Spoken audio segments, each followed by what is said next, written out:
Hey guys, welcome back to Ripestories. In this HOA Karen story, imagine buying your dream home on 5 peaceful acres, but then the HOA president next door decides that he owns your land. For 3 years he stalks us, finds us, even sues us, until one afternoon he walks up my driveway, pulls out a taser and aims it at my wife. What happened in the next 3 seconds changed both of our lives forever. But before that, we will read a story from r/petty revenge that is titled, "Oh, I just rent here? Well, now I am president of this HOA and owner of this unit." So from 2015 through early 2018, my wife, then girlfriend, and I moved apartment constantly, which got old fast, and then in May 2018, luck struck as a condo owned by my best friend's parents, Dan, had a tenant moving out after a decade. Since Dan is my best friend and I also do his parents' taxes, I snagged first dibs. This condo was sentimental to me because I spent middle school and high school hanging out there with Dan, so moving in felt like returning home, but this time I would be building new memories with my wife. The condo building has 8 units, each assigned 2 parking spots, and of course, being a condo, there was an HOA and common charges, common areas, and so on. My unit was the only unit being rented, the other 7 were owner-occupants, the same ones I remembered from my childhood visits. One neighbor stood out, let's call her Karen, the resident no one liked because she always made things either difficult, awkward, or unpleasant. She lived alone, which also meant she always had an empty second parking spot.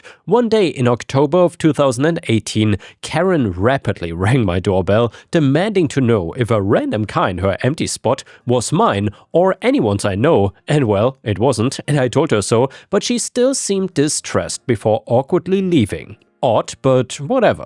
Then in October 2018, my wife dropped me off at the airport and returned home to find a lime green Jeep with oversized tires parked in her, my wife's, assigned spot.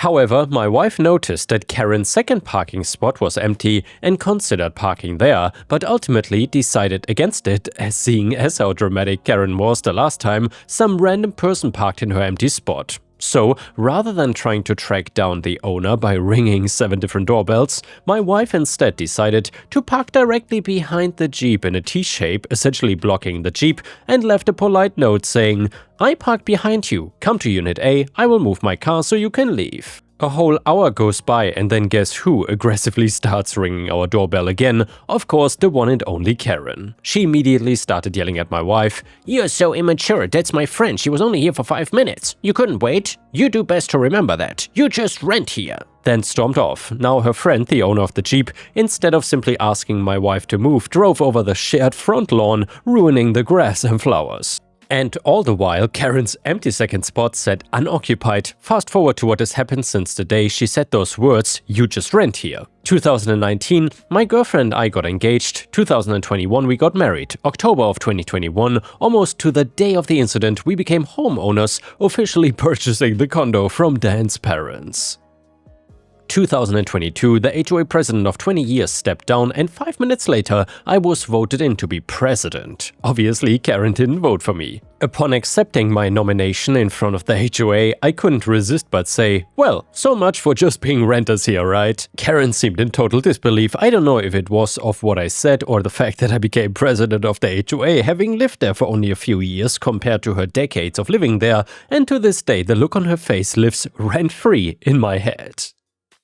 Of course, I didn't do all of this just to get back at Karen, that would be sad, but it's pretty sweet that any time we cross paths or my wife and I see her, we get to smirk now and give her the fake, "Hi, how are you?" She never answers or says hi back, but we don't care because hey, we just rent here. Also, she has not rang our doorbell since and our parking spots have never been taken by another car since. And the next one is a crazy story from r/am I the a-hole, and it is titled, "I had to shoot the HOA president after he pulled a taser on my wife on my private property." So, for context, my wife and I bought our dream property about 3 years ago. It's a 5-acre lot on the edge of a semi-rural community that's been slowly developing over the past decade. When we bought the place, it was mostly farmland and older properties, but a developer had recently built a subdivision of about 40 homes directly adjacent to our land. The subdivision has an HOA, as most new developments do, but our property was never part of it. We bought directly from an elderly farmer who was selling off pieces of his land. And our deed is completely separate from the HOA development. This is important because the HOA president, who I will just call HP,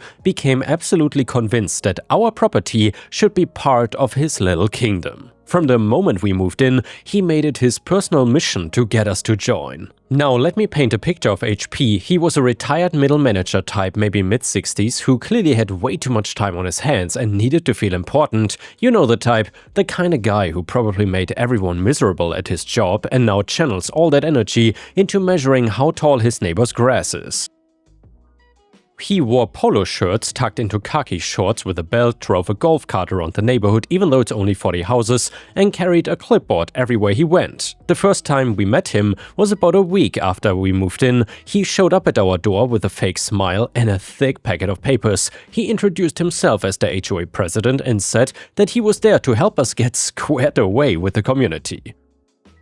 My wife and I were confused because we knew we were not part of the HOA, but we tried to be polite. He handed us the welcoming package, which was the HOA bylaws, and started explaining the monthly dues, the architectural guidelines, the lawn maintenance requirements, just all of it, and I stopped him and explained that our property was not even part of the subdivision.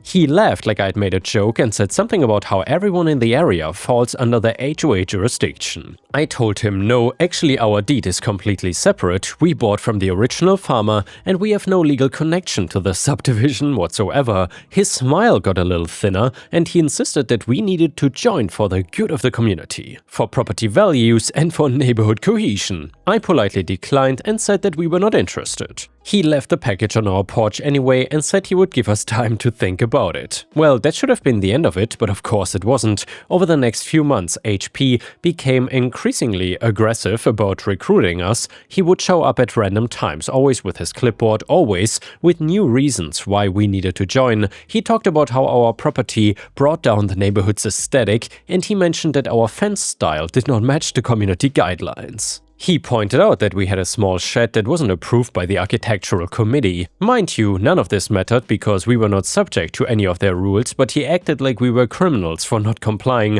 My wife handled most of these interactions because she works from home and I'm usually at the office. She's incredibly patient though, much more than I am, and she would calmly explain every single time that we were not part of the HOA and were not interested in joining. He would nod like he understood and then show up again 2 weeks later with the same pitch. Things escalated when HP started sending us violation notices like grass too long, unapproved paint color on our shed, vehicle parked on the street for more than 24 hours. Each notice came with a fine amount and a deadline for compliance. The first few times I just threw them away, but then I started keeping them because I had a feeling this guy was not gonna stop. After about the 10th notice, I sent him a certified letter explaining once again that our property was not part of the HOA and that we had no obligation to follow their rules or pay their fines, and that any further harassment would result in legal action. He responded by showing up at our door the next day, red-faced and furious. He accused us of being bad neighbors, of deliberately destroying property values,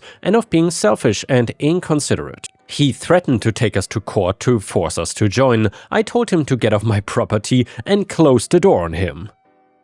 The threatening letters started after that, not just violation notices anymore, but actual threats about liens, lawsuits, and forced compliance. I consulted with a real estate attorney who confirmed what I already knew. We had absolutely no obligation to the HOA, and any attempt to place a lien on our property would be fraudulent and illegal. The attorney sent HP a cease and desist letter, which seemed to quiet things down for a few months, but unfortunately, HP was not done yet. He just changed tactics. He started a campaign in the neighborhood to turn people against us. We heard from a friendly neighbor that HP was telling everyone we were problem residents who refused to follow community standards.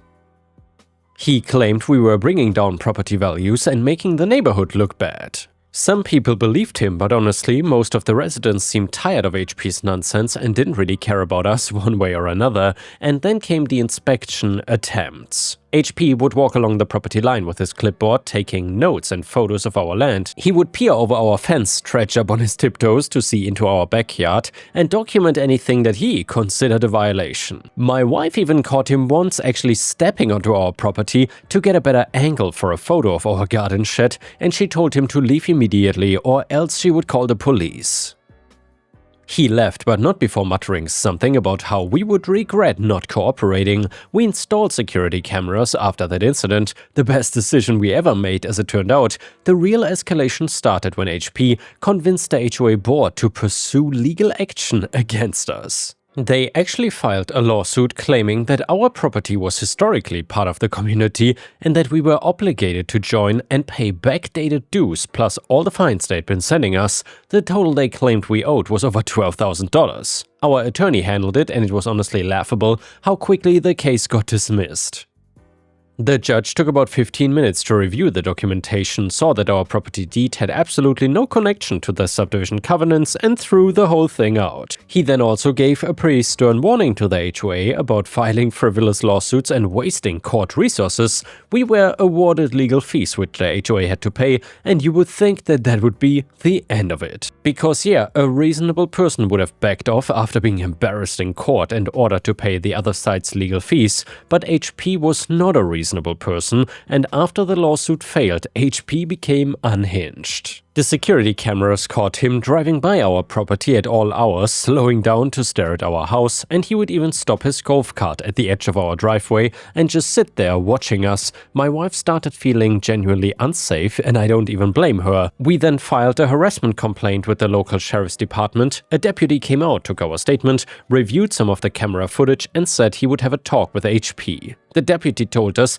that unless HP made explicit threats or committed an actual crime, there was not much that they could do except warn him. He did suggest that we document everything, which we were already doing obsessively. The deputy's visit seemed to make things worse though. AP apparently felt completely humiliated and blamed us for it. The next week, we started finding small acts of vandalism. Our mailbox was knocked over, someone dumped trash on our lawn, our gate was left open one night and our dog got out, though thankfully a neighbor found her and brought her back. We couldn't prove it was HP, but I mean, who else would it be? We upgraded our security system to include more cameras with night vision and longer storage capacity, and we also installed motion-activated floodlights all around the property. I started coming home from work earlier so my wife would not be alone as much. The incident that changed everything happened on a Saturday afternoon. I was home working in our garage on a project while my wife was doing some gardening in the front yard. Our property has a long driveway and a gate at the entrance, but we usually just leave the gate open during the day when we are outside.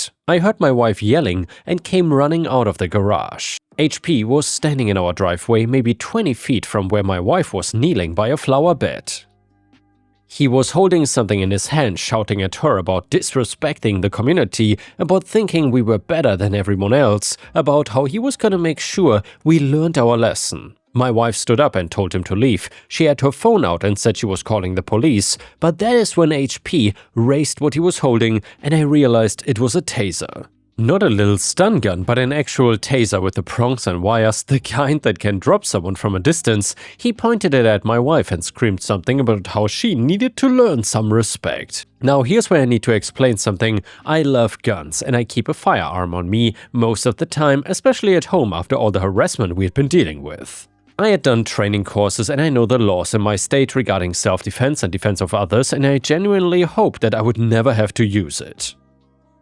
I drew my weapon and ordered HP to drop the taser, but instead of complying, he swung towards me with the taser still raised. I saw his finger tighten on the trigger, and I didn't have time to think about it anymore. I fired once, the round hit him in the shoulder, and he went down screaming, dropping the taser as he fell. I kept my weapon trained on him and yelled at my wife to call 911. He was writhing on the driveway, clutching his shoulder and cursing at us, blood spreading through his polo shirt, but he wasn't going anywhere.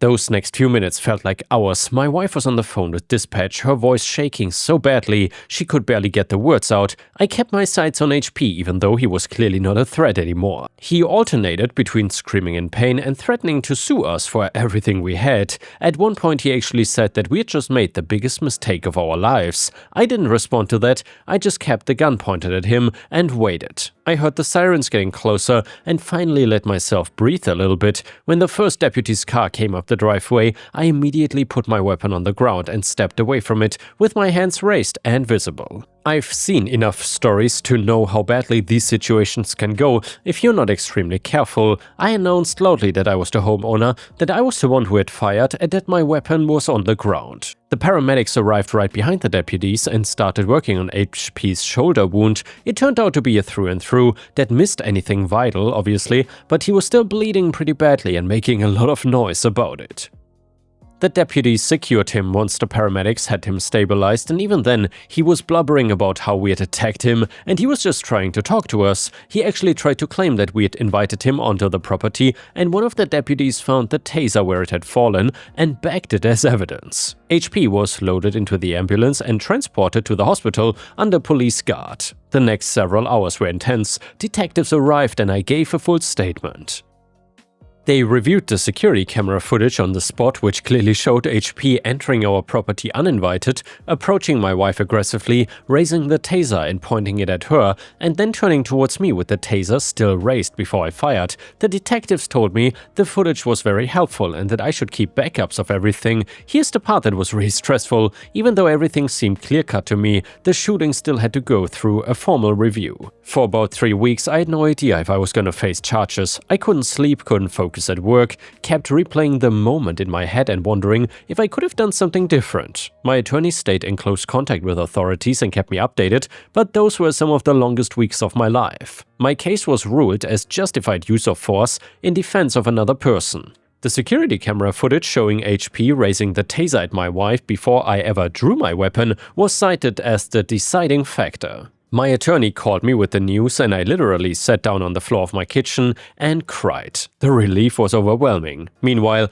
HP was arrested at the hospital once he was out of surgery. The shoulder wound was not life-threatening, but it required surgery to repair some muscle damage. He was facing charges including trespassing, criminal harassment, assault with a dangerous weapon, and menacing. The criminal trial happened several months later. HP had hired an attorney who tried to spin the whole thing as a misunderstanding. He claimed HP was just trying to talk to us about community matters and felt threatened by our previous hostility, so he brought the taser for self-defense. The attorney actually tried to argue that I was the aggressor for pulling my gun, and he tried to paint me as some kind of gun-happy vigilante who shot an elderly man over a neighborhood dispute. This might have worked if not for our security cameras, which captured the entire incident from multiple angles. The prosecutor played the footage for the jury, including the audio of HP screaming threats at my wife and telling her that she needed to learn respect while pointing the taser at her. You could hear the moment I yelled for him to drop it, you could see him turn towards me with the taser still raised, and you could see exactly when I fired and why. The prosecutor also introduced all of our documentation, the months of escalating harassment, the fake violation notices, the threatening letters, the dismissed lawsuit, the previous police warning, the records of the vandalism incidents, and by the time they were done presenting evidence, the jury had a very clear picture of a man who had been obsessing over our property for years and then finally snapped. HP's attorney tried to argue for a mental health defense, claiming that HP had been under tremendous stress and had experienced some kind of episode, but character witnesses from the neighborhood testified that HP had always been controlling and aggressive, and a former HOA board member admitted that several residents had complained about HP's behavior over the years, but nothing had been ever done about it. The jury deliberated for less than 4 hours, and HP was convicted on all charges. At sentencing, his attorney tried to argue for leniency because HP had been shot during the incident and had suffered permanent shoulder damage,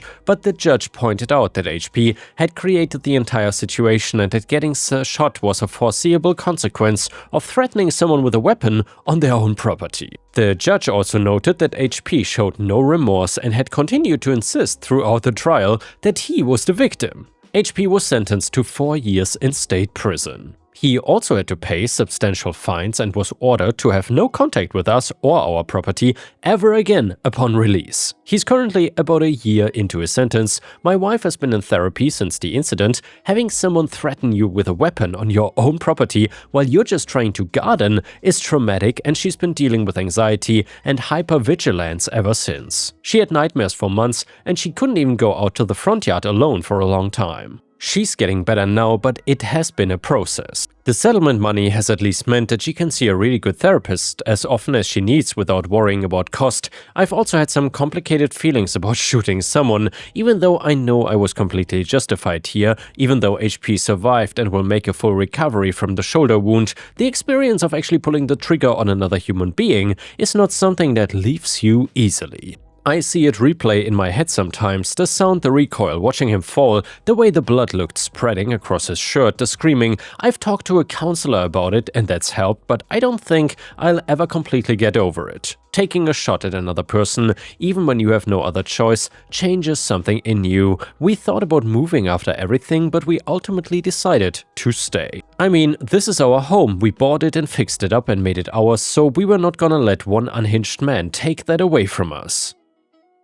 So, Reddit, could I have de-escalated somehow? Should I have tried talking him down longer instead of drawing so quickly? Should I have aimed for his leg instead of center mass? My training says you never aim for extremities, you aim center mass to stop the threat, but now that the adrenaline has faded, I keep second-guessing myself. The therapist tells me this is normal, that questioning yourself after a traumatic event is part of processing it, but it doesn't make the thoughts go away. So Reddit, am I the a-hole for shooting the HOA president after he pulled a taser on my wife on our private property? Should I have handled the years of harassment different to prevent things from reaching that point? Was there something else I could have done in that moment to protect my wife without resorting to lethal force? And yeah guys, let me know what you think about this in the comments. I would say that OP was definitely in the right here. I mean, after all, OP came out on top in the courtroom, so that means the law was on his side. And I'm not exactly sure how OP could have solved this in any other way, since if someone threatens your wife with a taser, I'm not really sure how much talking would have accomplished here. I guess another option would have been if OP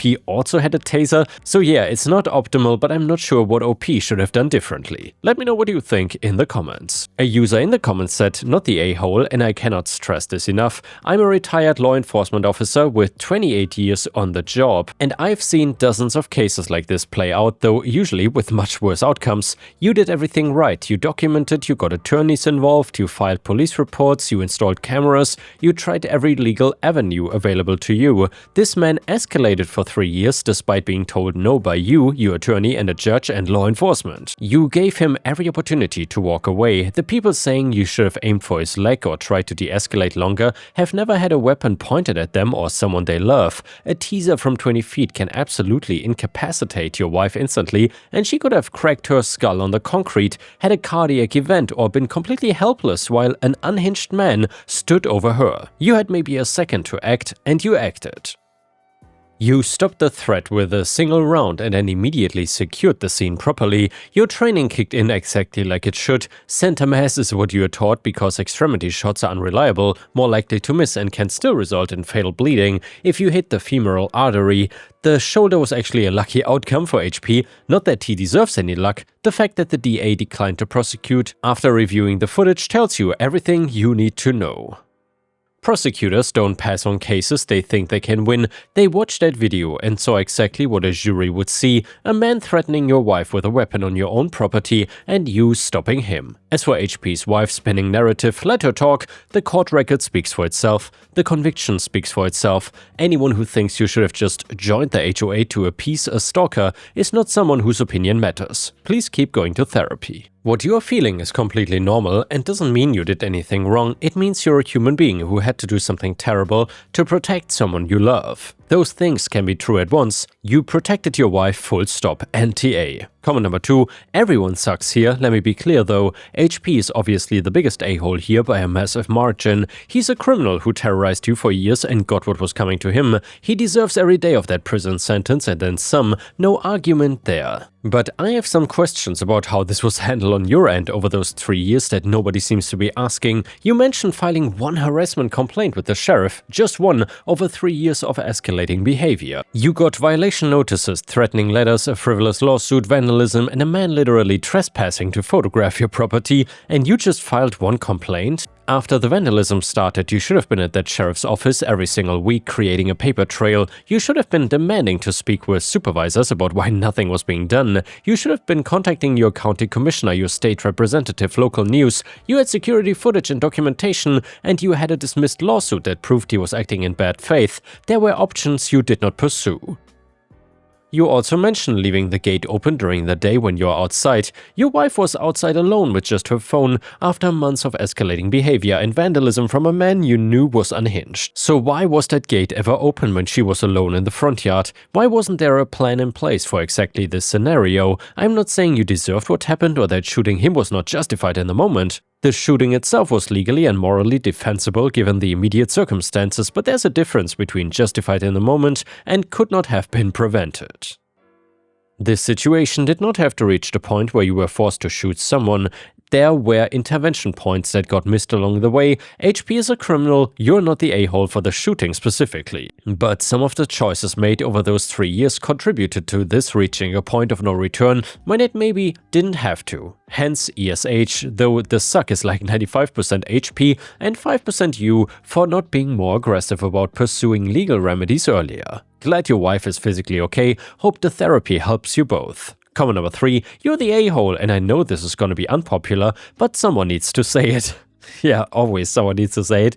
You shot a 60-something-year-old man in the shoulder because he was holding a taser. Not shooting it, holding it, you saw his finger tighten on the trigger, but that's awfully convenient and impossible to verify even with camera footage. What I see described is a man who was clearly having some kind of mental health crisis pointing a taser in your general direction while ranting, and you decided to put a bullet into him. You had a gun, he had a taser, you could have backed up. You could have kept your weapon, trained on him and ordered him to drop it multiple times while your wife retreated. You could have waited the literal seconds it would have taken for him to either calm down or actually fire the taser, at which point you would have been clearly justified. Instead, you saw what you interpreted as a threat and you fired. Everyone in this threat is acting like a taser is equivalent to a gun, but it is not. Tasers have a maximum range of about 15 feet for the most civilian models and are notoriously unreliable. They require both prongs to connect properly to incapacitate someone. Thick clothing can even stop them.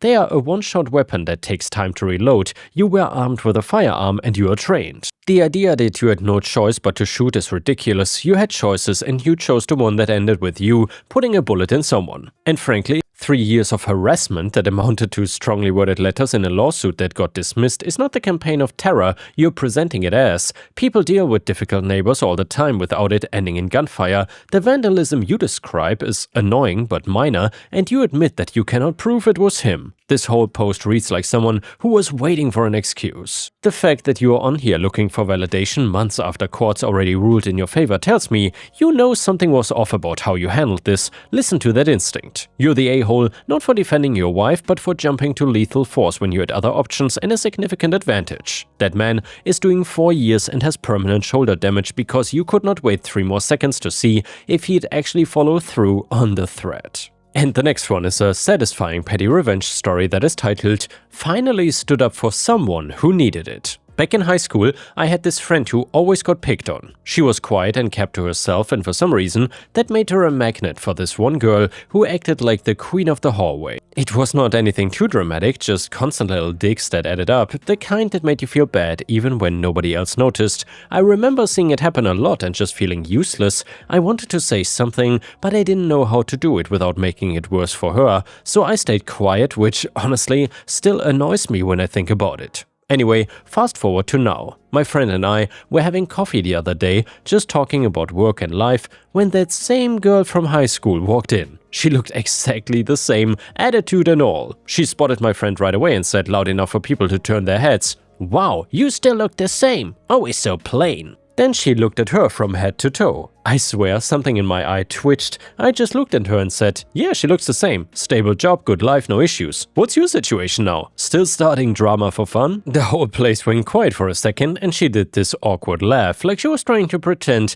it didn't bother her. Then she goes, "You're being sensitive." I told her, if you're still picking on people as an adult, that's not being confident, that is just sad. Anyway, we're trying to enjoy our coffee, you can go. She didn't even try to fire back, she just walked out, and honestly, it was the most satisfying exit I've ever seen. My friend looked at me after a few seconds and said very quietly, "Thank you, I wish someone said something back then." And yeah, I wish I did too, but at least I finally did now. P.S. I haven't seen that bully since. Maybe Destiny is avoiding our paths getting crossed again because someone will definitely get cooked. And yeah guys, thank you for watching, please don't forget to subscribe, and I will see you again tomorrow.